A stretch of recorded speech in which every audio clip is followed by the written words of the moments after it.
I stand before you all, a product of the community that I was raised in. And that community is the city of Baltimore, Maryland. From a very young age, I was exposed to many different facets of that community, whether it was visiting homeless shelters with my mother or visiting my father, who was a city school public teacher. Behind me, you are witnessing an example of community building at its finest and on the ground level. To the left, we have a police officer, a 13-year veteran of the Baltimore City Police Force, supporting a 13-year-old middle school student as they climb up a high element together during one of our Police Youth Challenge days. Following the death of Freddie Gray, a citizen of Baltimore, in April 2015, police and community relations in the city of Baltimore declined significantly. On April 27, 2015, the day of Gray's funeral, this deterioration manifested itself in the form of social unrest throughout the city of Baltimore. A culminating point in this social unrest occurred in southwest Baltimore, where Baltimore City police officers in riot gear stood off in front of Baltimore City youth stranded at a bus terminal due to the events of the day. This defining image became what the world viewed as the fractured pillars of community within the city of Baltimore. In response to this, the Baltimore Chesapeake Bay Outward Bound School, that has served the community of Baltimore for over 30 years, decided to create and design the Police Youth Challenge program. When designing our program, we wanted to do it with a very high level of intentionality. And that intentionality led us to center it around all ports intergroup contact theory. This theory is structured around bringing two conflicting groups together and having them go through a shared experience. And through that shared experience, perception change should occur. So when building our program, we decided to stay true to the very specific optimal conditions laid out by the intergroup contact theory. When our officers come to a Police Youth Challenge Day, a big part of what we try to do is level the playing field. And in terms of doing that, we address the power dynamic that exists between police and the communities they serve. When our officers come to a Police Youth Challenge Day, they do not come in uniform. They do not come with their service weapons. They come in athletic clothes and clothes just like you and me. Our students also arrive not in school uniforms. Both sides are let known before the program that they will be interacting with youth and that students will be interacting with police officers. We also stress on this day that there is no Officer Johnson, there is no Officer Williams. You're Ted, you're John, because we want to make sure that humanizing you to these students and for these students to see you as humans is always at the forefront. We survey both groups pre and post program using surveys built for us by the Bloomberg School of Public Health at Johns Hopkins. We do this to make sure we are tracking both groups' perception change accurately and also accounting for both groups' changes. I want you all to imagine a scenario. It's 10:30 a.m. on a Thursday morning. Tired from your long week of in-service training, you've now found yourself climbing a 40-foot rock wall in a park in southwest Baltimore. Below you, a team of your colleagues and students you just met hours ago are now supporting you in two ways. One, they are supporting you verbally, encouraging you with an abundance of positive encouragement and narration.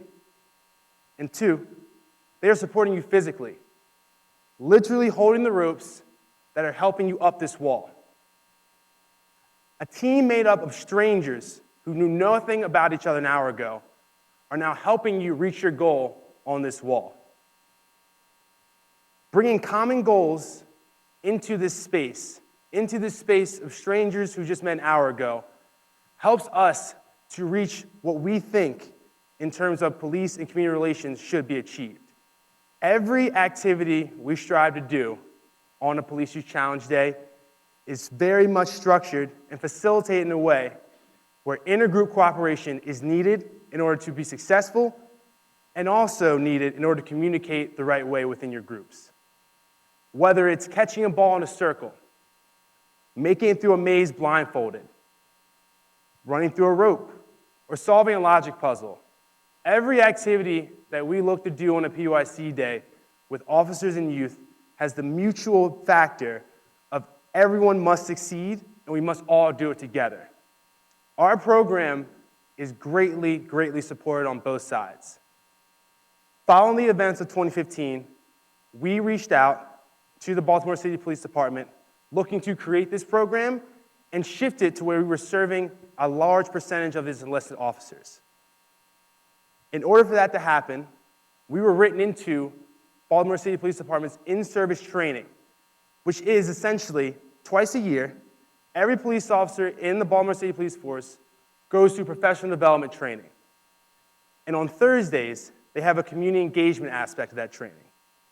So now, with us being written into that in-service training, we see over 75% of the enlisted force twice a year for community engagement training with youth. And this is different than a lot of other options they are presented to them for that day, because this is the only program that is offered to them on that community engagement day where they are interacting with youth in a neutral environment. What we define as a neutral environment is a space that has no connection to the Baltimore City Police Department or the schools that we serve. During the spring, summer, and fall months, we run our program at our base in Southwest Baltimore in Leakin Park. During the winter months, we run our program at Loyola University, which is embedded in the community of North Baltimore. Making sure that our program stays true to its community values and that we are staying neutral in that sense is a key aspect of what helps to make our program effective. On our surveys for our youth, at the end of them on our pre-surveys, we have a one-word response. And it is simply, what do you think of police? And the responses we get in those pre-surveys are varied, as you would expect.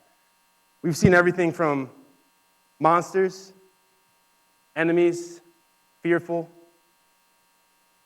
On those post-surveys, though, after they go through this experience with these strangers they met before, who they only knew through what they see on the media, through the uniforms that they see, those responses change. Those responses are now in those post-surveys role model, helpful, fair, friendly, not that bad. So in those moments where we now have a 13-year-old recognizing that this person they did not know before has now shifted and changed into someone that they can actually interact with, we've made monumental steps. Every Thursday morning, I speak to all the officers who attend our program for about 30 minutes. And in this space, I always start off with this first question: why are you here? And many of them say, I'm here because I'm forced to be here as part of in-service training. Many of them say, I'm here just because I don't want to lose my job. But they had a choice, as we all have choices. And I stress to them that they are here because in that title, protect and serve, that service aspect has somehow become lost.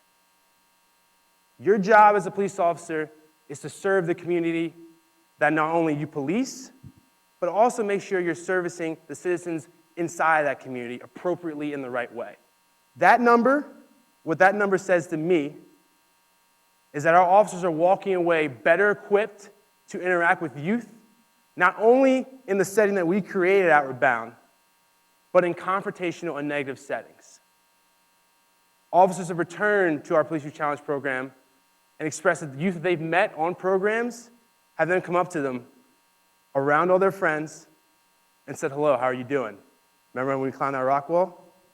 Hey, how you doing? That was awesome when you really pushed me to not give up on that logic puzzle. And those moments, those small moments of perception change are what we look to capture on a Police Youth Challenge Day.